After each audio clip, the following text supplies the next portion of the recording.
Welcome to the Retail Focus Podcast, a weekly collection of news, interviews, and information from the world of retail. Here are your hosts, Trent Kling and Leighton Kling. Welcome to this week's episode of the Retail Focus Podcast with Trent and Leighton Kling. Coming up, it's our favorite week during earnings season as several retail titans released earnings this week to mixed reviews.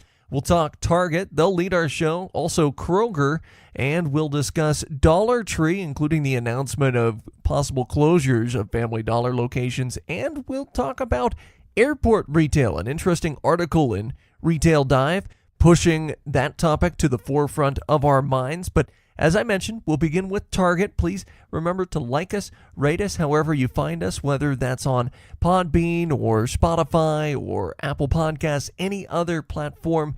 Also, check us out on Twitter and Instagram at Retail Podcast. So Target released earnings this week and caught headlines, not so much because of the earnings, but a lot of the headlines were more concerned about CEO Brian Cornell's statements about Amazon, saying that basically Amazon didn't keep him up at night with entry into grocery. A lot of arched eyebrows about that. Just kind of as a preface to both Target and Kroger, honestly, just because Amazon says they may be entering grocery in a few locations again, they have a long way to go before taking over the market share of some of the retailers that have been doing this for a long time, like Target. And let's lead off the Target story first by talking about earnings figures, which caused Target shares to increase by nearly 5% on Tuesday.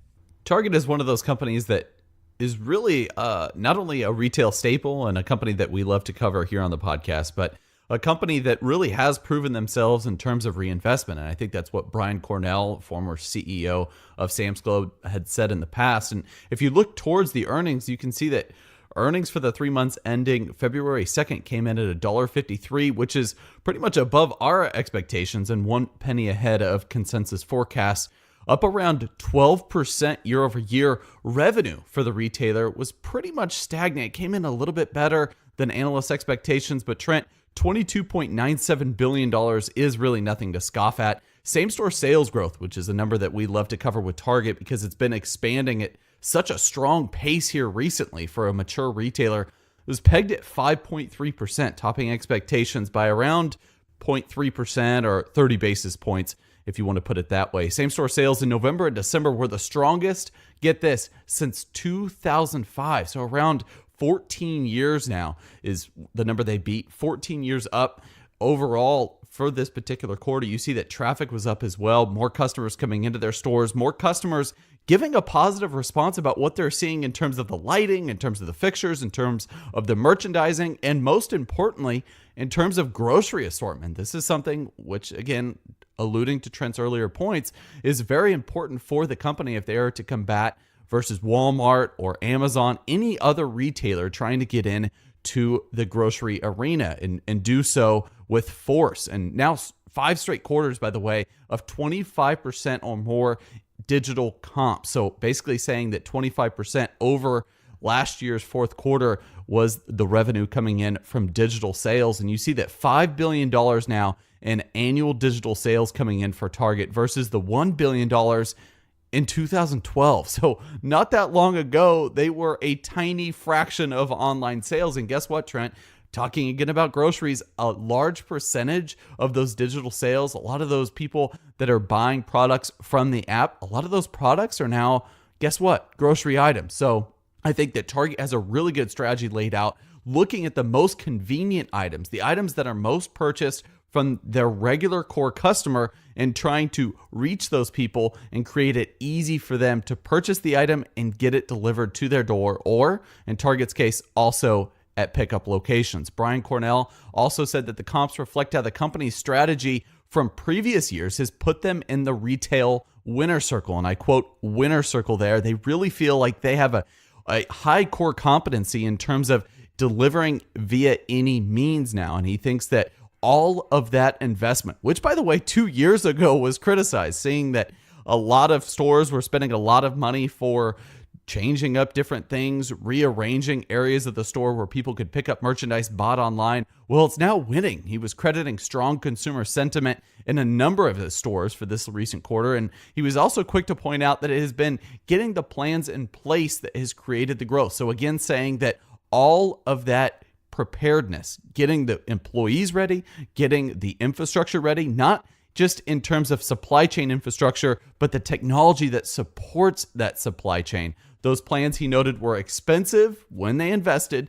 And again, wages play into that as well. You look at wages and the wage growth that has been happening, I believe over 3% for the month of February. That was my looking ahead story during the last podcast. And you see that wage growth is a real thing, but Target was actually ahead of this curve. And we'll get into some wage growth in other retailers here later on, but you see that Target has always been a little bit higher than other basic general merchandise retailers in terms of store minimum wage. And he thinks that that investment with, again, the in-store technology and supply chain was really necessary for the company while still profitable to execute on. And I think this is an important caveat because if you think of retailers that have been underperforming, think of Sears, which owns Kmart.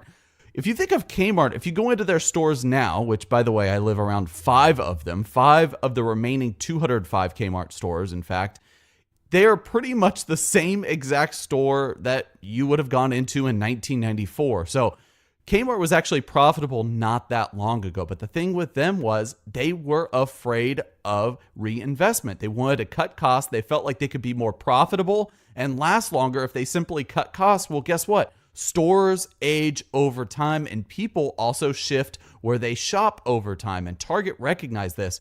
And Target really had forward thinking in that, yes, our fiduciary duty is to our shareholders to return the most value possible to them on a consistent basis, hence their robust dividend. However, while they're profitable, while they're identifying these larger trends throughout the country, it is important to pull the trigger there and really try to get ahead of those trends and try to attract customers, or in their case, retain customers. And they've actually done both over time. And that's why you see such a strong brand recognition of Target, hence their use of the words winner's circle. They feel like they're right in the center of the Target theme there. And I think that their brand speaks for itself now more than ever. And we'll get into their stores and their newer refreshing of some smaller format stores here in a little bit. But management feels like 2019 will be about the adoption of all of the aforementioned initiatives and scaling those. So basically saying that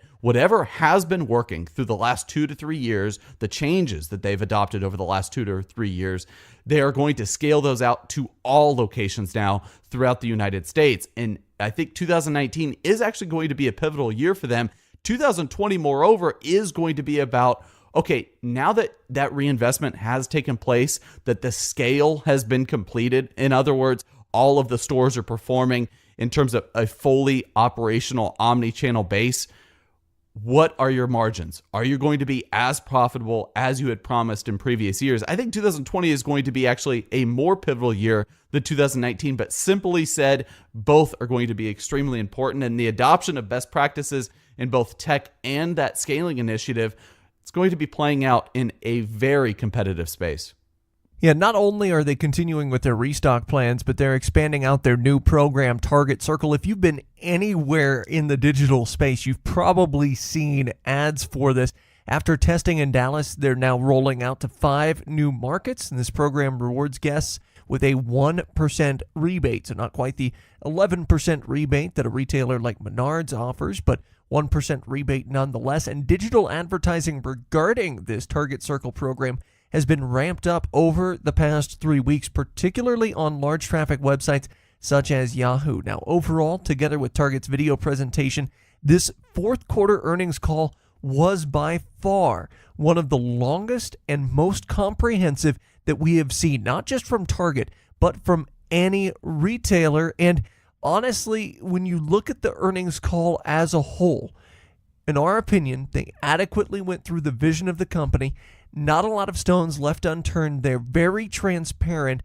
And they also talked about repeatedly what it means to not only serve the target customer, but to be an employee within the company. And employees were a constant theme, to Leighton's point earlier when he was talking about wages and wage increases.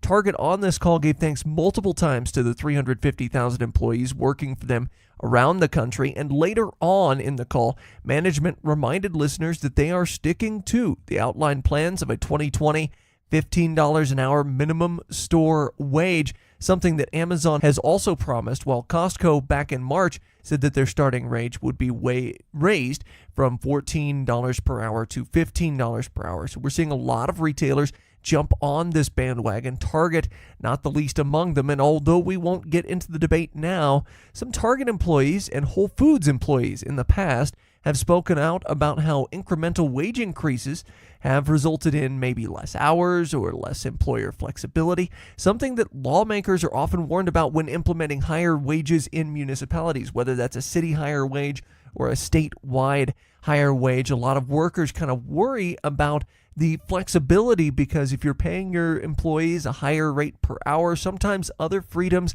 kind of get stripped away, if not explicitly, then implicitly, and that is something certainly to watch for as far as Target is concerned, although Target, again, just like Costco, is one of those retailers that seems to be very employee-centric, and hearing from a number of Target employees, a number of Costco employees, both seem to be generally appreciative of the retailer and the retailer's stance to be so employee-centric.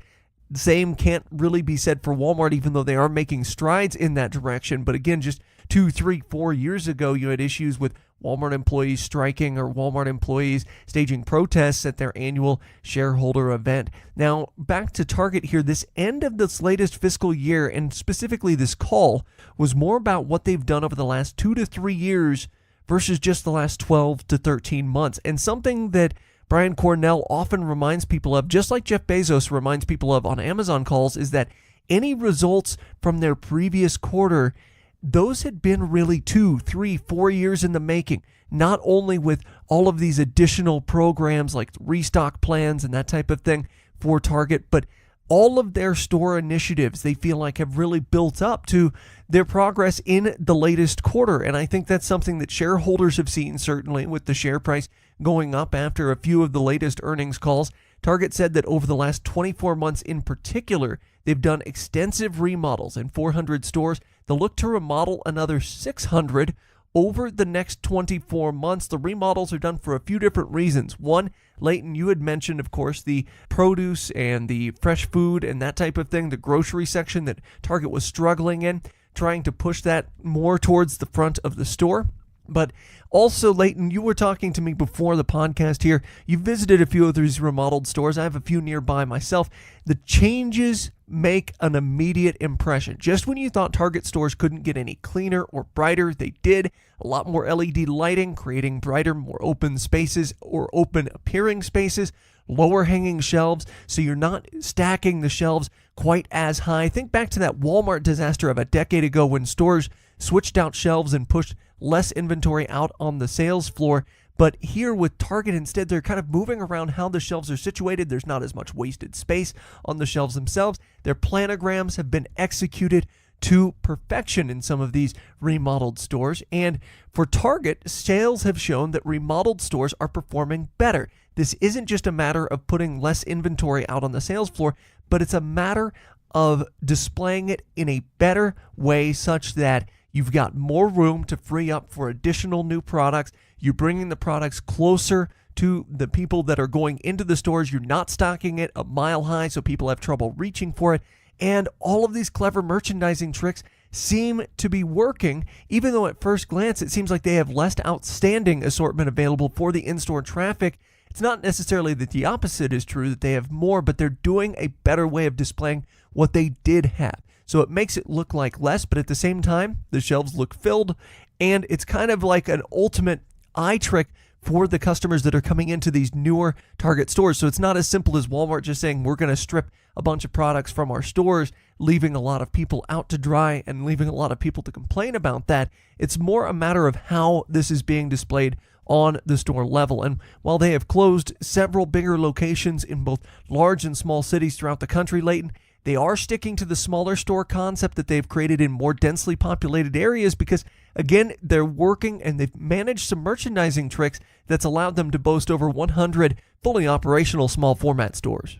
Yeah, with Target now boasting over 100 small format stores throughout the United States, you have to wonder where the growth is going to be for the company going forward. Are they going to be really trying to develop these stores at a faster pace? I think the answer is going to be no. I think they are going to look at these as profitable locations for the future, and they're going to be always aggressively looking at areas in which to build out these small format stores. But I think overall, they're going to take more of a wait and see approach, see how these stores perform in the long run. And what is perhaps most interesting to me about their smaller format stores is they're not really neglecting any one particular category. So for instance, if you go into a normal conventional Target store that's around 100,000 square feet in size, you'll notice that it is a lot more laid out. The categories have a little bit more room to breathe. However, if you go into these smaller format stores, it is a little bit tighter. It's not as open, like Trent was saying, with their new refresh stores. However, they're not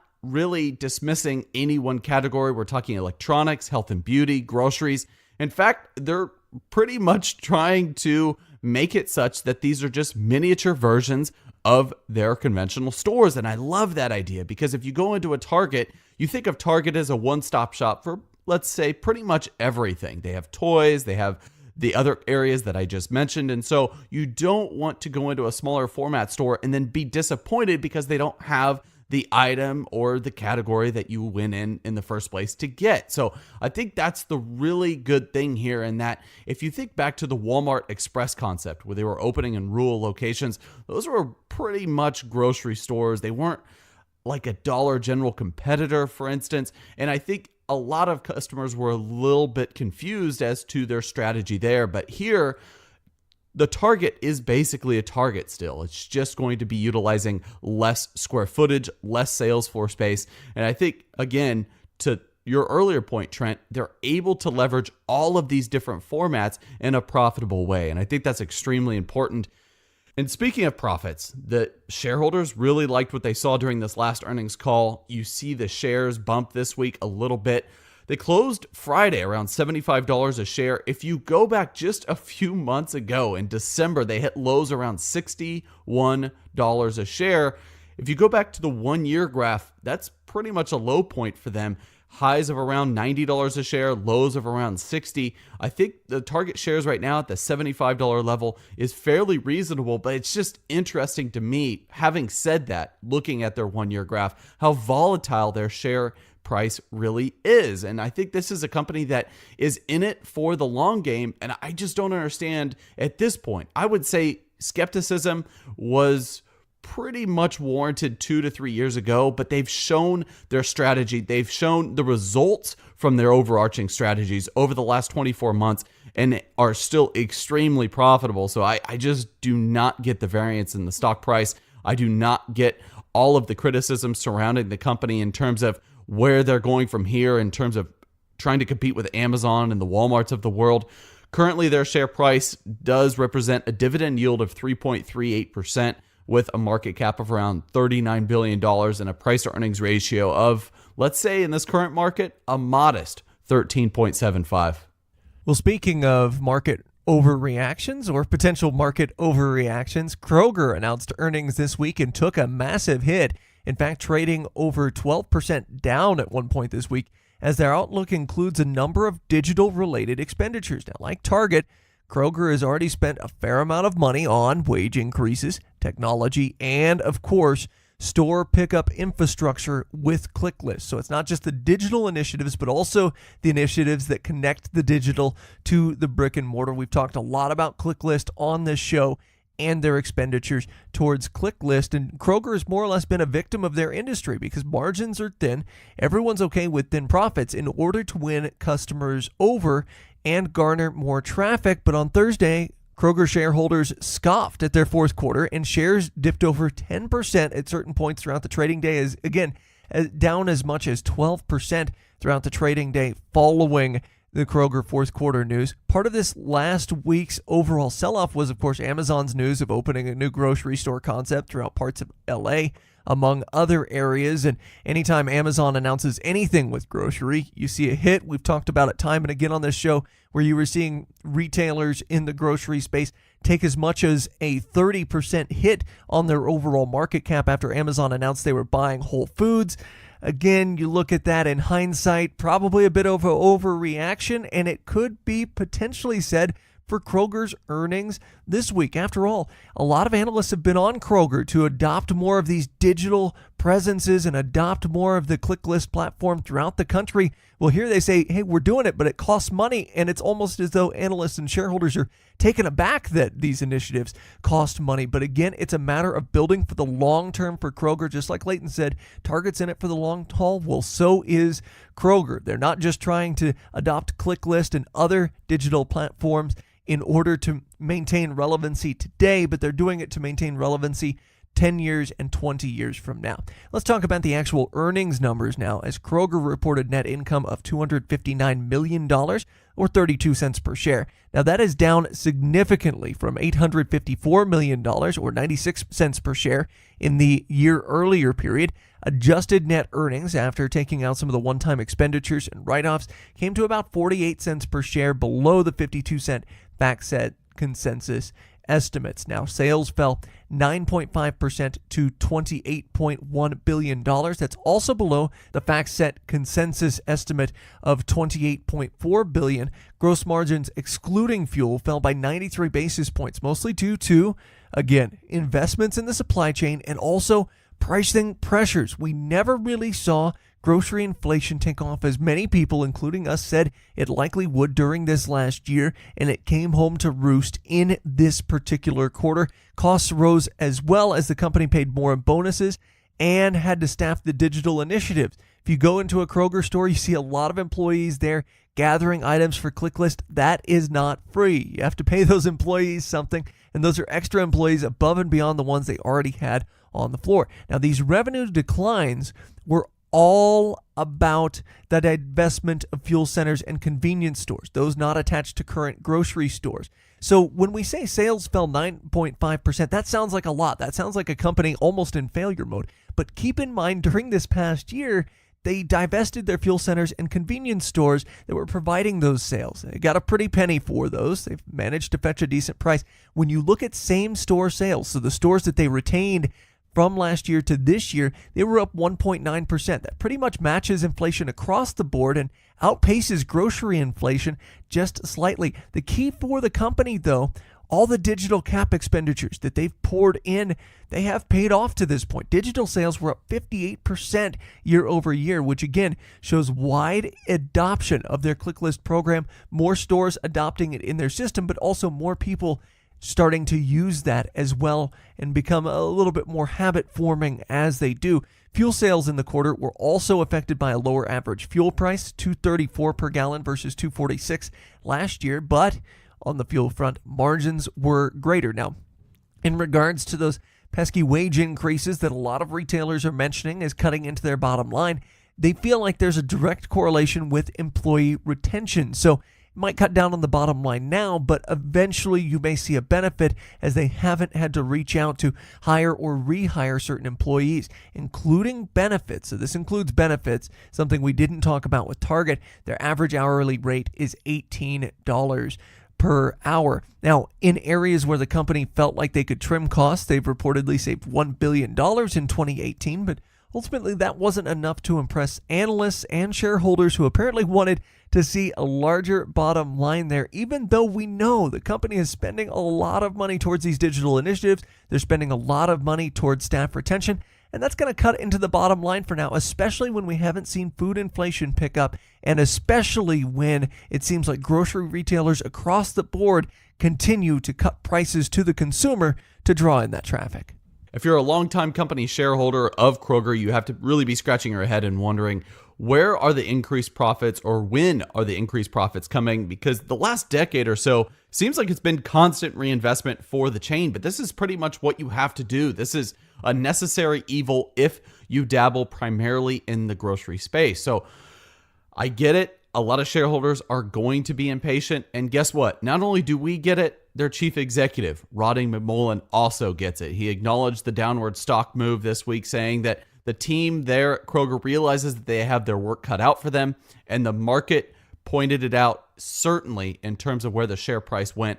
Shares at a relative low. And if you look back, Trent, over the last 2-3 years, it's pretty much the same story as Target. If you look at the stock price, it's been up, it's been down, and all for good reason. in terms of what Kroger's been doing, because the margins are razor thin in the grocery space. So anytime you look to reinvest millions, multi-millions of dollars, you are going to be questioned highly from your shareholder base. But while margins are tight, they are seeing success, at least in private label brands, which has always been a theme for them, or a recurring theme for them in recent quarters. Private label brands, take in a ton of revenue for them now. If you look at their total revenue in terms of the basket of grocery goods, private label brands now make up 30% of revenue. Think of their brands such as Simple Truth, Private Selection, Murray's Cheese, etc. A lot of brands, by the way, that they've acquired over the years, they now consider private label. So one that I'll get into here in a little bit is Home Chef. So you can go on their website, Kroger.com, and see all the different private label brands.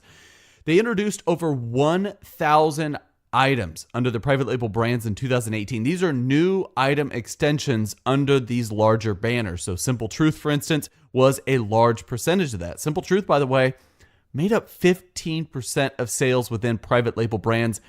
A lot of money, basically, is what we're saying there with that particular brand. So guess what? They are not going to be taking their foot off the gas pedal anytime soon in terms of how they're backing these private label brands, because not only have they been able to elevate their brand awareness in certain cases, they're able to extract those margins, which is so utterly important in the grocery space. And Home Chef, which I just talked about, is now considered, again, one of their private label brands, one of their strongest brands. Yet I find it a little interesting because a couple of years ago, when we're covering all of these stories, these startups, these meal kit companies coming out of San Francisco, really viewed as tech companies that are revolutionizing the dinner space, it ends up not necessarily being the case. And I think a lot of that data that we've seen has really supported that in the recent past, because you're seeing that while there is a market for meal kits and there is customer demand for meal kits, particularly with the busy millennial or the family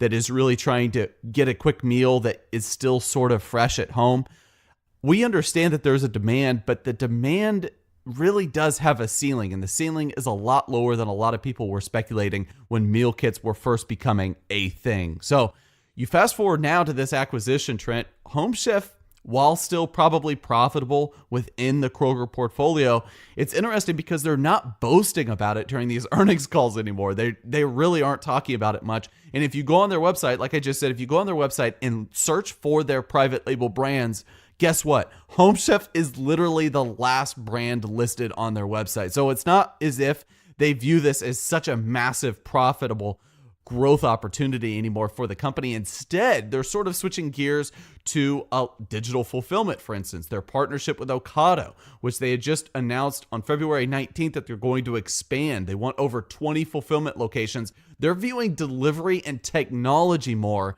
as other avenues for growth, not meal kits. So a little bit of transition versus what we were seeing maybe 3 or 4 quarters ago. In regards to that delivery, at the end of 2018, 91% of Kroger households have access to pickup or delivery. So think of, in terms of pickup, ClickList. ClickList is massive, and that infrastructure is extremely expensive. One of those things that they've paid a pretty penny for. If you go to those larger locations, they've literally built out $1 million drive-thrus, similar to what you've seen with those pull-up locations at Walmart. Some of them have overhanging areas where it shelters you from the rain or snow. They are all in on this particular investment. And again, that 91%, it's not staying at 91% for very long. They want to be able to reach 100% of Kroger households through either, again, pickup or delivery by the end of this calendar year. And you look at delivery, along with all of the other digital-facing initiatives, they feel like they can reach $9 billion annually, which, by the way, is over 2 times the amount they currently bring in terms of ordinary digital revenue now. So you think about that growth opportunity. To me, it's a little bit like meal kits. Yes, people do love the fact that their food can get delivered within 2 hours or a particular window, whatever they choose. However, I think that if you distill the $9 billion figure down and look at it relative to the $30 billion in revenue the company brings in, I don't believe that 1 in 3 customers are actually going to be shopping for their grocery items at Kroger via an app or desktop. I just don't think that's the case. I think it is in the double-digit figure range, but I don't think it's going to be above 20% in the long term. I could be wrong, but you still have a lot of people, both young and old, that are very particular about their produce, very particular about their health and beauty items. They want to see, touch, feel the items, and I think that's what the in-store experience really has to offer, and something that, by the way, Target has done a great job at. They understand that digital fulfillment is extremely important, but the idea that stores should just go away is sort of an antiquated theory. And I think that Kroger, for their part, isn't saying that they're going to close down stores and that digital fulfillment is the new way to go and that that's where they're going to pour all of their money into. I just don't want them to lose focus on their stores. I think they go hand in hand, and that really has been proven out time after time with digital analytics really coming at play. And I think that Kroger understands that continued investment in both areas is important for the future. And that is something that I wanted to drive home kind of at the conclusion of this story here, is that I've seen a few analysts talk about how Kroger stores are dim or dismal or their in-store presence is antiquated. I think that highly depends on the area of the country that you're in. I know, Leighton, you live in California, so the Ralph's brand is very prevalent there. I live in Colorado, so you've got King Soopers, City Market, Dillon's just to the east of us here, Gerb's just to the north. And a lot of these store branches, including a lot of the Kroger stores that I've visited in Texas and other areas of the country, they have renovated their in-store presence. They've installed more efficient refrigeration systems, more LED lights, larger produce sections, larger meat sections. The aisles are wider. So they are making these investments in the brick and mortar stores, and I think that's forgotten about sometimes. Will you run across the occasional Kroger store that seems to be, kind of left behind? Yes, of course. That's always going to happen with every single store chain. You're not going to see those renovations pushed across the store chain, and some stores will be left either out entirely or left to be one of the last ones renovated. But ultimately, Kroger has done a great job in updating a lot of their stores, making sure that their brick and mortar stores aren't just a complement to their digital presence, but also a main driver for their digital presence later on. And one other note that I wanted to make just in regards to that digital presence for Kroger and the click list program, that type of thing, I think it would be wise to caution against saying that, digital is the new meal kits, because again, 3 years ago, we were on this podcast and reading a bunch of articles saying that meal kits are going to make grocery stores obsolete and this, that, and the other thing. The reality is, when you look at it from a 30,000-foot view, you know that grocery stores, A, we're going to adopt the meal kit platforms fairly quickly, if not buy them out, which is basically what we've seen. And you know that, B, some people don't want that level of convenience. I mean, it's going to be a cold day in hell before I let someone else shop for my avocados, right? I need to make sure my avocados are perfect. I want them at different levels of ripeness depending on when I'm going to use them that week. And right now, there just isn't a way to do that through an app or through a different delivery platform. So ultimately, you're going to see a lot of people continue to go to those brick and mortar stores. Kroger knows that. And the other aspect of it is programs like ClickList or any other digital platform for any other grocery retailer, they're just not going to be as complete as that in-store presence. They can't logistically list every item they have available in stores on their ClickList platform, and that includes a lot of local products. So when you live in a place like California or a place like Washington State or a place like Colorado or a place like Texas where there is a big onus on local products, well, a lot of those smaller local products are going to be left out of the story on those ClickList platforms. So while that may be convenient for a lot of people, the way that some people want to shop, and we've seen this become more and more popular with Whole Foods and Sprouts Farmers Market and Natural Grocers and other grocers, is that local presence. And the way you can ensure that you're shopping local is to really go to the stores and get the benefit of the full selection that they have there. So that's why I think there's going to be a little bit of a delay in that digital adoption. It's ultimately still going to be slowed down. Yes, it is convenient for a lot of people, but many people like myself still want to shop for their own groceries. And also, it's about the interactivity. Kroger has done a great job making sure their stores are interactive with the customer, making them more and more of a destination. Leighton mentioned the Murray's Cheese extension. Of course, you can go in, sample cheeses. They've got other samples set up. It's part of the reason why Sam's and Costco have been so successful at selling groceries over the past several years is because you get the opportunity to get those samples. You get those end caps with the new products that are out there. Those are things that you might miss in the digital platform, and it really kind of constrains the way you as a grocery shopper do business with the grocer. So ultimately, like I said, it's okay for them to be putting money towards their digital platform. And is this something that's probably needed? Absolutely. It's something that's needed to keep them relevant in the future. But to say that digital grocery is going to be the way of the future and that Amazon is going to completely invade Kroger space, look, they have a long, long way to go in supply chain, in terms of suppliers and making sure they have everything set there, and ultimately also in terms of price, because Amazon just has not been competitive price-wise in the grocery market to this point.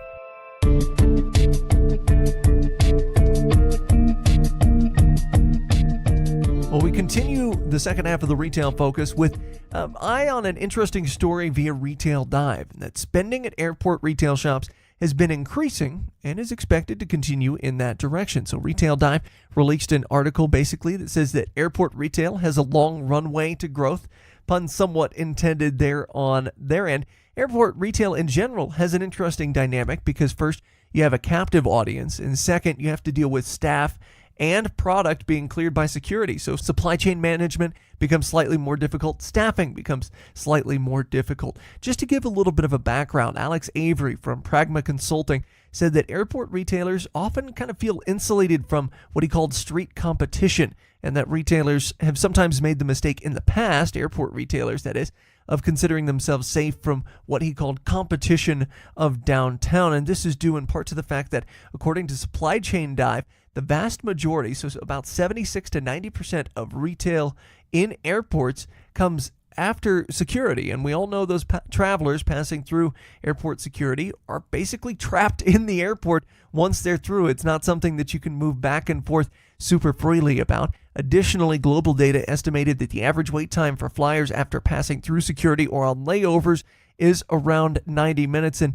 if you fly, we've probably all had those layovers that are much longer than 90 minutes, meaning that you have travelers that are basically trapped in one spot that have time to kill. So captive audience there. Other benefits airport retailers glean is the duty-free proposition as well for international travelers, and also the fact that you have limited number of things that you can take through security. For example, can't take a full water bottle through security, but you can purchase it after security. So there is somewhat of an insulation there for most airport retailers, but things have been changing of late. Back in 2017, Airport World magazine forecasted a change in the way retail in airports is presented to the consumer, and we can see that most of what they forecasted just 2 years ago has come to pass. Now, passenger spend, as airports call it, was forecasted to increase from already increasing levels in 2017. That's happened so far to this point in 2019. The magazine also noted that the travel retail spirits market decreased in the middle part of this decade, veering actually from the rest of spirits retail, which was going up. And was starting to signal a change in airport consumer habits. No longer are airport consumers buying those spirits in the airport as to the same extent that they once were. No longer are they buying print media, which we'll talk about a little bit later on, to the same extent that they once were. And one change that the magazine Airport World predicted that we have certainly seen come to pass is the reinvestment by stores and particularly brands into the physical retail experience, which was thought to be previously neglected. Another thing they mentioned, just in terms of the real estate aspect of things, is the need for airports to balance expectations for contract length and any revenue sharing agreements with the retailers' need to have money to reinvest. And it seems as though that's happening as retailers kind of discover a new frontier of airport retail experience. And that is one thing that we need to note, is not only is airport retail different because of the security presence, all of that, but it's also different because of the various agreements that stores have with airports. And oftentimes there is price setting on behalf of airports. So you can only sell water, soda, etc. for a certain price, and you can't really beat based on price. So what it's come down to, Leighton, is basically beating based on your presence in the airport. Absolutely. So it's not the sexiest type of retail. If you look at all of the retail we tend to talk about on the podcast, this is maybe one of the more boring areas of retail, but the dynamic is so fascinating, at least for us who are, in fact, retail lovers. And if you think back just quickly, I might digress into the Brookstone bankruptcy. If you think back to their woes there, They had to shut down over 100 mall locations during their bankruptcy. Their Chapter 11 filing, however, did say that all of their airport locations were going to stay alive because that was their most profitable sector. People love Brookstone as a destination when you go into airports. And I think that that's extremely important from the retail perspective. And it really gives you a glimpse into the idea that customers, whether you like it or not, are going to be a little bit different in this space. And if you think about it, it really is a rare retail circumstance. It's not a decision between leaving the house and going online, but rather a decision between standing up and walking 25 yards to a retail store versus engaging in other activities. For instance, sleeping. Sleeping is pretty much commonplace in airports. You wouldn't see that in a typical mall setting. So a definite change from normal consumer behavior. And airport retailers don't need to necessarily concern themselves with becoming destinations, as many physical retailers are now focused on, rather becoming more amenable propositions than other airport activities. And global data predicts that airport sales have a fairly large runway, pun intended, maybe, if you think of runway aircraft. Anyway, for growth, forecasting over 27% growth from 2016 figures through 2021. So you're looking at 27% growth in just 4 to 5 years. That's pretty astounding if you think about, again, compared to the closest space, which is mall retail, having gone down in terms of overall traffic. More people are flying than ever, and that's evident within the commercial aviation market, where you see backlogs with both Airbus and Boeing at all-time highs. Specifically, spending in airports are projected to reach around $49 billion by this point, by this 2021 point. That's a lot of money being spent by consumers, like Trent had alluded to, maybe a little bit bored just sitting around an airport waiting for their flight, or if they have a delayed flight. Moreover, if there's bad weather, guess what? They're going to spend, and those little $8 meal vouchers you get from your airline may not be enough to satisfy your retail urges. Of this spending, only a small portion ends up being retail, around $1.7 billion in 2017, by the way, according to the Washington Post. Most of the spending is tied in with food and beverage, of course. And you look at all of those meal vouchers, again, it extends beyond that. A lot of people end up buying snacks for the airplane ride, things that you wouldn't get anymore from airlines. Discount airlines don't give you free peanuts anymore, for instance. Ramon Lowe, publisher of Airport Experience News, says that two main paradigms are shifting in regards to airport retail. The first is the slow movement away from print media, which Trent again alluded to, which is what we've been seeing in the non-airport world as well. You think of magazine sales, just not as powerful as they once were. And with most flights offering Wi-Fi on board and many travelers having options such as Kindle or news-specific apps from their phones in which they've downloaded ahead of time, there is no longer a compelling reason for consumers to purchase newspapers, periodicals, and books in a place like, for instance, Hudson News. So print-based retailers have moved towards travel essentials, snacks, neck pillows, and local souvenirs, of course. You think of shot glasses that are always offered at these stands, dedicating less shelf space to print media overall. The second main shift has seen brands become more important and more prevalent in airport retail. Among those this article mentioned were Spanx, Brooks Brothers, and Dollar Shave Club. We both travel a lot, Trent and I do, spending a lot of time in airports, and the brands we note seem to be taking advantage of a need, a particular niche, if you will. Additional clothing, toiletries, razors, etc. Basically trying to attract the consumer that's going to be short on some items throughout their travels and trying to leverage their brand that way. But maybe 5 years ago, most airport retail seemed to be generic, or their business was generic under brands like Hudson News, for example, that one rarely saw outside of airports. The article also notes the increased local emphasis some governments or airport operators have placed on retail. Trent, I know you were just telling me you fly out of Denver International a lot, which, by the way, has a Brookstone, everybody, if you want to shop there. And there are a number of, and I quote, made in Colorado vendors there with both kiosks and set retail spaces offering everything that really promotes the state of Colorado, either for tourism or to live there. That is something that this article went in depth into, is the fact that oftentimes, because you have these airports run by governments or run by cities or run by subsidiaries of the governments or cities, the cities or areas feel like this is really their best opportunity to make an impression upon people. And of course, you have the souvenirs that people want to pick up, but also the fact that you can get made in Colorado food and other made in Colorado merchandise there in the airports. CBD oil was one thing that was mentioned in this particular article for the areas that allow that to be distributed and that type of thing. But one other thing that I wanted to mention is there were some really good quotes in the article from Brian Levin. He's the VP of Sales and co-founder of Swift, which is basically an automation company, stating that in addition to investing in the actual physical store presence to make it appealing to the outside consumer, like what the retailer Frivolous is doing in a lot of airports, they have started to see an increase towards automation in airports. And there's actually some rumors kind of floating around that Amazon and their Amazon Go concept is going to kind of inch into this territory. But Levin mentioned a few different reasons why, at least for right now, airport retail may be somewhat secure from Amazon. For one is that you see a lot of licensing agreements in airports. For example, Leighton mentioned Hudson News or Hudson.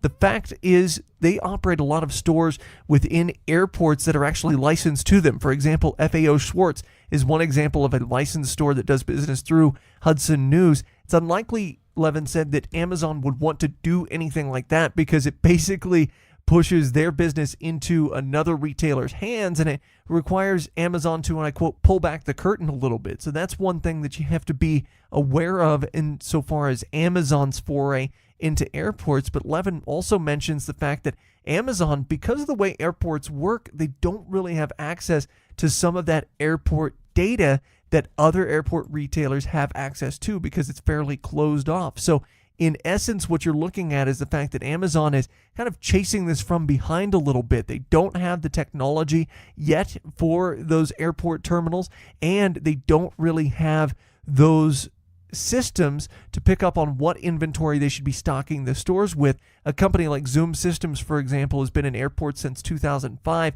and they've got a lot of data to offer, but Amazon doesn't really have that in-house proprietary data, or if they do, not to the same extent that a lot of the companies that have been in airports for a long time have.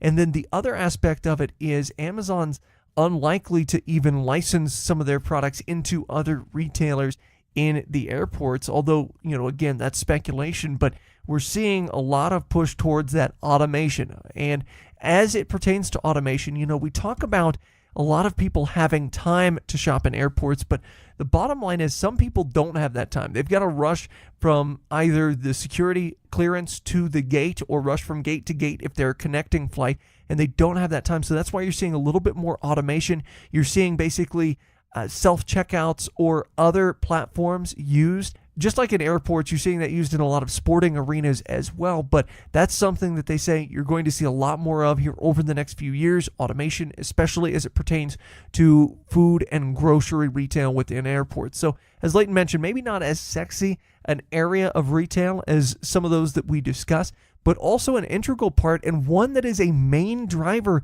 or a major driver at least, of some areas of retail in the United States. Again, we're talking about billions of dollars being spent in airports every year. And as long as people are still going to airports, they're still going to want to buy things in the airport. Even if, again, you have basically the prices being set there, this is a profitable proposition for the retailers that are in airports. And the key is, especially for going above and beyond food and drink, which are seen as kind of essentials there, the food, the drinks, the snacks, the travel essentials, the phone chargers, that type of thing. The key is, how do you get those customers in and buying the things that they don't really need, like a giant stuffed avocado, for example? Well, we finish off this edition of the Retail Focus podcast with perhaps the sexiest retailer in all of retail in the United States, which is Dollar Tree, of course. Dollar stores, always prevalent on this podcast. Dollar Tree, the retailer, massive powerhouse with over 15,000 locations throughout the United States, focuses on a lower price point, as you would imagine, because the name basically tells you so. With activist investor pressure mounting, Dollar Tree is now looking to take action on their underperforming Family Dollar locations, and what hit the news this week was the closure, or the announcement of the closure, of 390 underperforming Family Dollar locations spread throughout the United States. They are going to be looking at strictly performance here. So they are going to have to pay off some lease obligations. We'll get to the details a little bit later. But investors' main complaint here with this acquisition that happened in 2015 is that it was way too expensive to begin with, one. And two, the combined company, since that acquisition, has not leveraged costs or managed the synergies appropriately like they said they would have. And this was a huge promise to shareholders. A lot of people liked it. A lot of people didn't. This was an acquisition we were sort of, if there was a middle ground, we were there. It wasn't one of those things that you could see a clear path to profitability and sustainability within this space. We did at the time know that Dollar General is expanding rapidly. It is still a Walmart competitor, and that Family Dollar needed to be a little bit more profitable, expand a little bit more in order to compete with Dollar General. And that additional capital taking on with that larger entity that is Dollar Tree would help that happen, would make that company sustain for the longer term. That 2015 price tag, by the way, $8.5 billion, which sounds like a lot of money, which really brings to the forefront the point that maybe it was a rather overpriced acquisition, and that within that $8.5 billion price point, there were a lot of older stores that they bought up, a lot of antiquated stores that needed a lot of reinvestment. And we're not talking about just the inside of the stores. These are older buildings that have been made or transitioned into a retail store that may have not even been a retail store previously. So a lot of work needed to be done. One thing that we did like about the Dollar General model and still do is their ability to localize merchandise selection and identify the needs of immediate demographics. And this is one thing that Family Dollar, in our opinion, our humble opinion, has lacked on until very recently. And so I think that's one criticism, is that the changes that Family Dollar is making, trying to localize their merchandise selection, it's taken a little bit longer. If you think back to 2015 to now, I mean, that's 3.5 years of work they could have been doing. Their new stores, their new Family Dollar locations have really taken into account local demographics, so they know a little bit better of what to carry in each individual store. Makes sense, right? Well, this is something that, again, has just now been starting to happen, at least from our vantage point.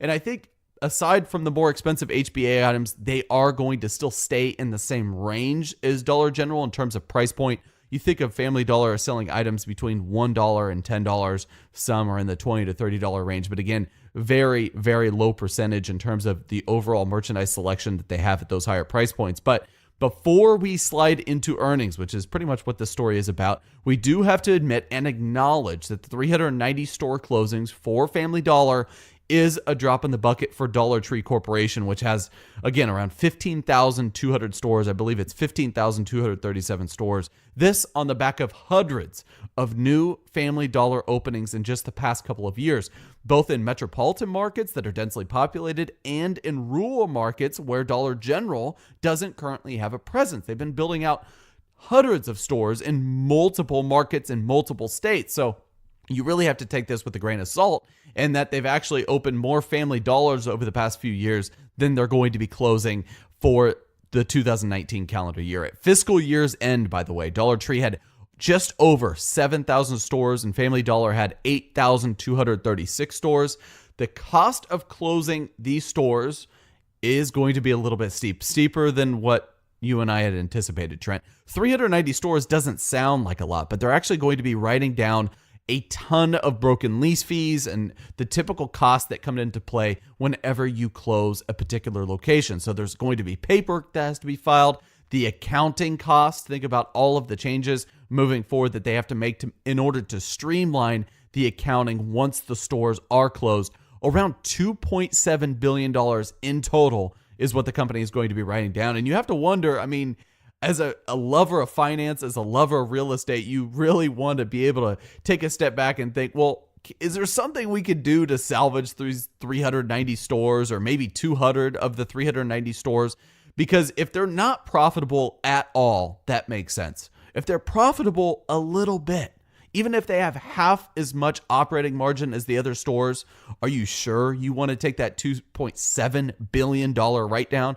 I feel like it's a bit much, but you know, this is, again, on the back of a ton of analyst pressure, not only analyst pressure, but activist investor pressure. They wanted something to be done, and 390 stores may seem like a step in the right direction. I just hope that they did their due diligence and made sure that this was the right decision and weren't just purely being reactive based off the negative sentiments of their shareholders. I really believe that both companies are very profitable and can sustain in the dollar store space in the long term. People talk about how 99-cent store is up and coming. Well, pretty much their growth is stagnant. Yes, they do have a massive penetration within the California market along the West Coast, but Family Dollar and Dollar Tree, they have a ton of capital for reinvestment. They have a ton of capital for growth. And I just hope that they're focused on the big picture here and not worried about the day-to-day comments of people that aren't intimately aware of their operations on the ground level. That said, the company did reiterate that they are sticking to a plan of refreshing 1,000 stores in the next couple of years and converting 200 Family Dollar locations to Dollar Tree locations. And this is something the analysts were saying, oh, well, maybe these 390 stores were part of that plan. And now Dollar Tree executives are completely abandoning Family Dollar in terms of re-imaging these stores. That, management said, is not in fact happening. So just to tell everyone there, the fact remains that these are going to be the most underperforming stores that weren't on that original list of stores to be refreshed.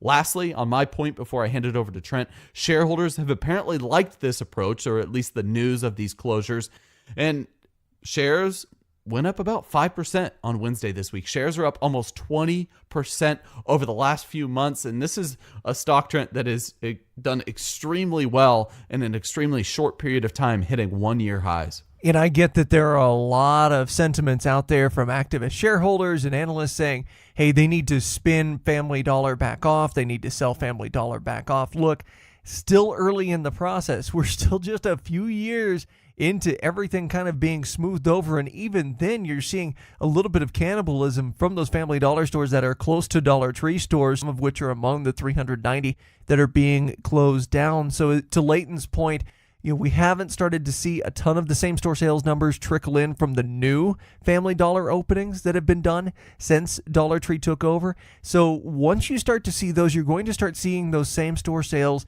increase just a little bit. And we'll talk about those here as we talk about earnings. But first, consolidated net sales were reported for the 13-week fourth quarter. They fell to $6.21 billion from $6.36 billion in the previous year. However, as we talked about before, just because sales fell or overall sales fell doesn't mean it's necessarily a bad thing. In this case, you're looking at 14 weeks for the previous year versus 13 weeks for this year's fourth quarter, which played a significant role in the sales drop-off. If we take out that one extra week, actually, sales increased 4.2% for the quarter. Now, for the full year, sales were up 2.6% to $22.8 billion. Some of this is because of store openings. Some of this because of same-store sales, which under the Dollar Tree banner, they've been crushing it again. They rose 3.2% on a constant currency basis, which is remarkable considering, again, you don't really factor in inflation with Dollar Tree because all their prices are the exact same throughout the store. They're $1 throughout the store, so it's not as though they're raising prices to keep up with inflation, but rather their sales still rose 3.2%. We've seen analysts in the past suggest that Dollar Tree changed their pricing structure, but they're doing just fine, not only in terms of same-store sales, but their margins are also killing it for the banner. Same-store sales under the Family Dollar banner, by the way, rose 1.4%. We've actually seen some quarters that have been near negative for Family Dollar in this category. So rising 1.4%, that is a positive thing, although Family Dollar is going to be more impacted by the effects of inflation, and they're able to adjust their prices to inflation, so there might be some of that baked in there. They averaged out to 2.4% overall chain-wide. Dollar Tree's adjusted earnings grew 2.1% to $1.93 per share. That beat the Zacks consensus estimate by a penny. They beat their midpoint of the internal guidance range as well. Their bottom line increased over 14% if we exclude the extra week in the fiscal year. Again, last fiscal year, you had that fourth quarter as 14 weeks. This year, it was 13 weeks. Now, their quarterly gross profit declined roughly 9% year over year to $1.9 billion, while gross margin contracted 220 basis points to 30.8%. This is perhaps the most worrisome for the company as inflation's becoming a real factor for dollar stores here, but also they've seen some reinvestments in that Family Dollar banner that has eroded their gross profit as well. That being said, Dollar Tree, the Dollar Tree portion of the chain that is, their margins are still spectacular when you compare it to not only in that dollar store space, but other retailers in general. Their margins are still fairly good.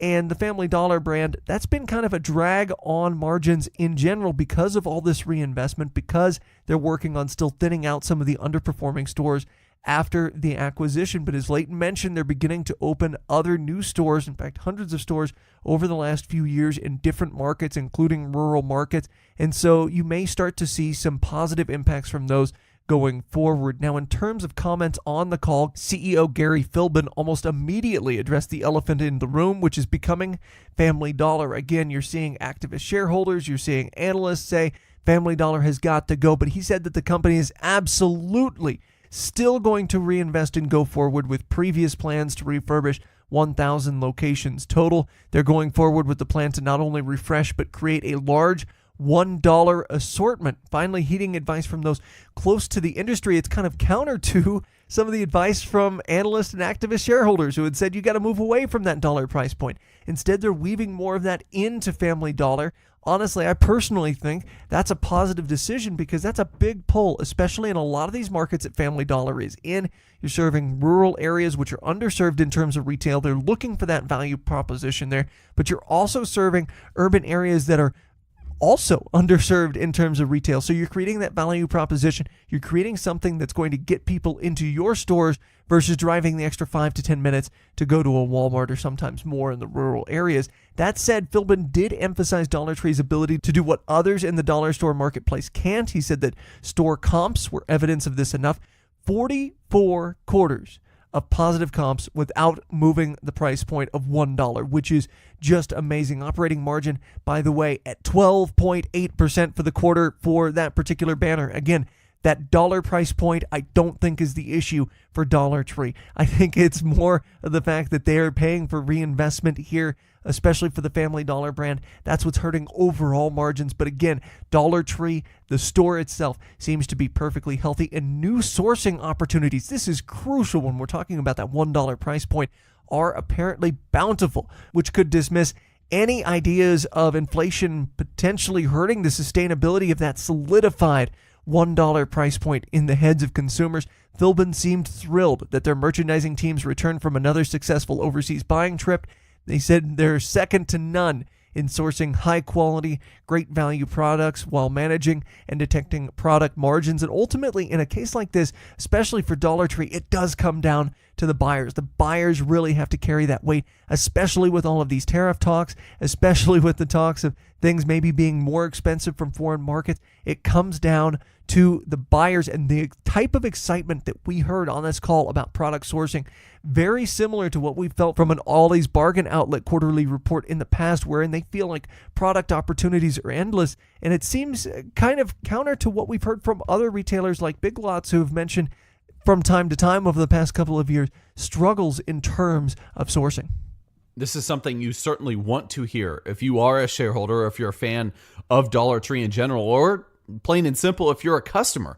You get the feeling that they're reinstilling a little bit of pride in their model, and they're excited about the different items that they can offer in those Dollar Tree stores throughout the United States. And I feel like this is a good aspect for them, because in order to stay relevant, in order to keep customers coming into your stores, you do sort of have to have an Ollie strategy in terms of a treasure hunt experience. I remember growing up, Dollar Tree was first beginning to really expand throughout the Midwest. I would love going into Dollar Tree stores because guess what? Every few weeks they would have a new toy, a new item that was enticing shoppers to go there. And I think it's such a magical concept that you can not only get like liquidation items, for instance, but you can get a lot of newer items that are probably manufactured overseas that are brought in. You think of cutlery, you think of dining ware, you think of a lot of other things in, let's say, the birthday space, where you're having a lot of interesting items that a Party City would carry, for instance, but maybe for half as much. So I think that they have a definite avenue of sustainability. And I think what this speaks to is their ability to leverage their buying power in order to keep those 12% operating margins. I think buying power is everything, especially in an age where you might see inflation go up to maybe 2.5–3% in the next couple of years. So in order to keep those margins, in order to keep the prices at the $1 mark and not force your bottom line of $1 and up to $2, it's extremely important to always be looking for those items. Or even if it's the same item, is there another manufacturer that we can go to? Is there another way of sourcing that particular item for just a little bit cheaper? Maybe it's a little bit more reliable in terms of how you're getting it in distribution. So I think all of those things should constantly be questioned. And that is inevitably the role of management, is to manage your concept and do so in a sustainable way so that the Dollar Generals of the world or the 99-cent stores of the world don't beat you out in terms of both product selection and price point. In summary, by the way, Dollar Tree ended the quarter with a ton of cash and cash equivalents. So anyone saying that they're dead and their model is dead, they have $422 million in cash and cash equivalents. Net merchandise inventories of around $3.5 billion. They're very bullish. Again, this is sort of the Ollie's Bargain Outlet way of handling their inventories, keeping all of the inventory in-house. If they strike a good deal, they strike a good distribution deal, and they know and have confidence that that inventory will eventually sell at the price point that they want, why not keep it on the books? And net long-term debt, by the way, excluding current maturity, so hence the long-term portion of this, $4.2 billion. But I was pleased to hear that management, they were very transparent in how they want to pay off that $4 billion in debt. That long-term debt is a burden for many companies. We think of $4 billion in debt equal to what JCPenney, for instance, has on the books. However, they have a higher cash turn. They're extremely profitable, and they should address it. They should address it while they can and focus on the operations of the company thereafter. I feel like that is the correct strategy, and that is what management throughout the earnings call transcript had outlined, again, very, very clearly. In the fourth quarter, fiscal 2018, they opened 100 stores, 143 stores in the Dollar Tree banner, expanding or relocating 14 outlets. They closed already. They started to close 84 Family Dollar stores, around 10 Dollar Tree stores that were closed. They rebannered a few, and overall, they carried 15,237 stores in 48 states and 5 Canadian provinces. Dollar Tree shares, ticker DLTR, again, hit a one-year high this week after the earnings news, hitting over $104 per share. They ended this week on Friday around $102.40 per share, up significantly since the 2017 lows of around $66. I remember the shares hitting around $64, actually, if my memory serves me correctly. And that was at the point on the podcast where Trent and I were really thinking to ourselves, maybe this is a buying opportunity for not those swing traders out there, but those long-term equity investors, if you will, because I think that really was a low point for the company. And right now, even though the shares are relatively high, this is a company that's probably going to be around for the long haul. Lastly, market cap for the company of around $24.37 billion.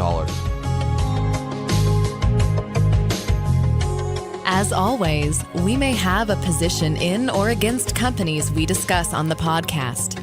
Do not invest in stocks solely on the input of the podcast hosts.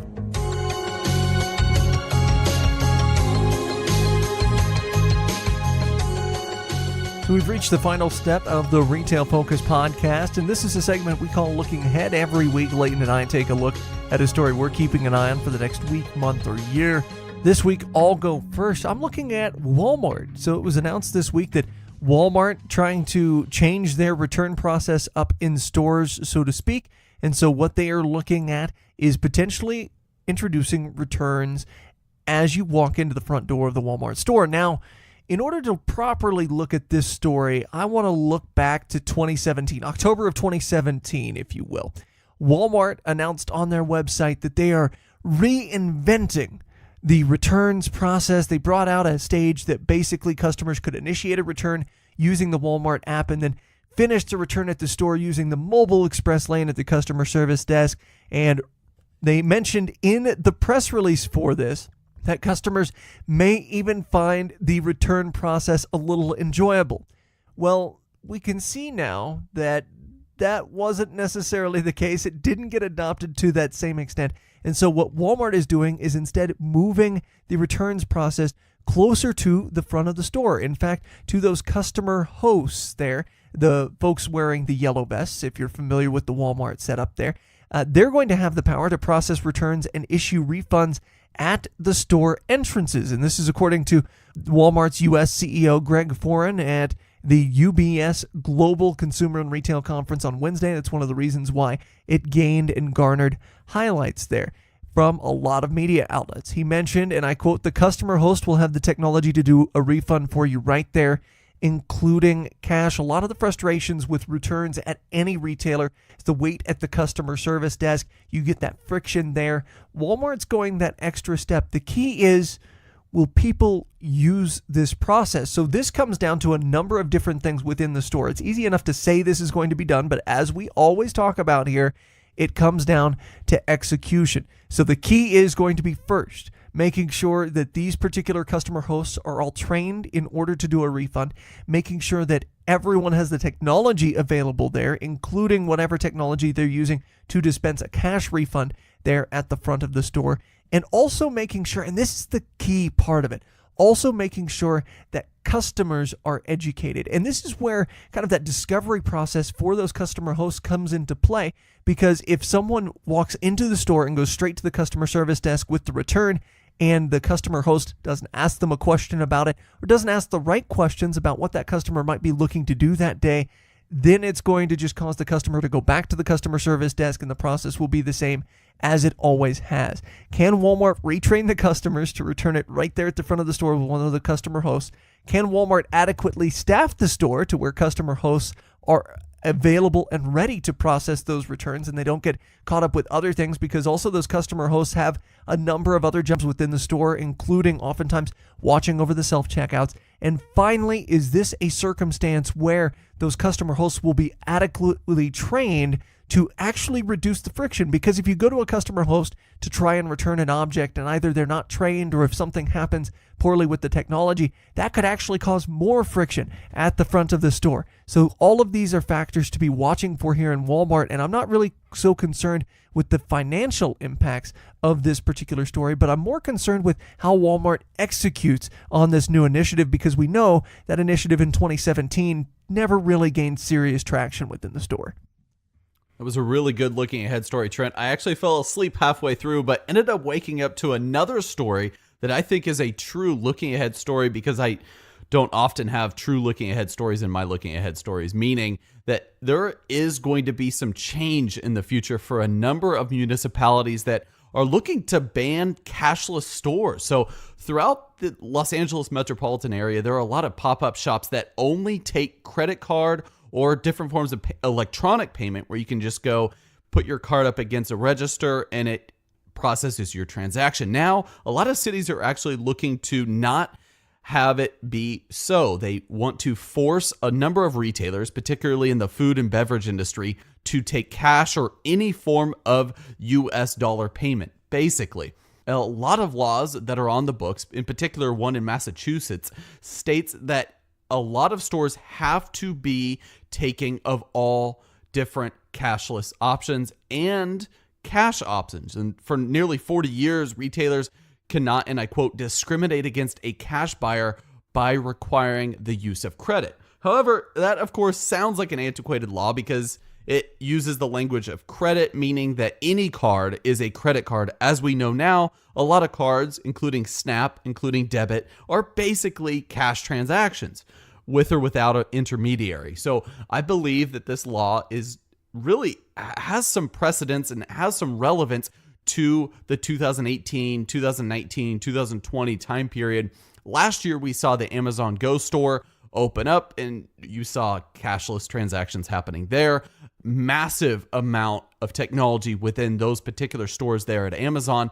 And that was their plan moving forward with some of their new convenience stores, where they're going to be building out hundreds of stores throughout the United States, reportedly. And so I feel like the recent ban in Philadelphia will have a massive impact on how different retailers, up-and-coming retailers in particular, address this cashless impact. I feel like the war on cash is real.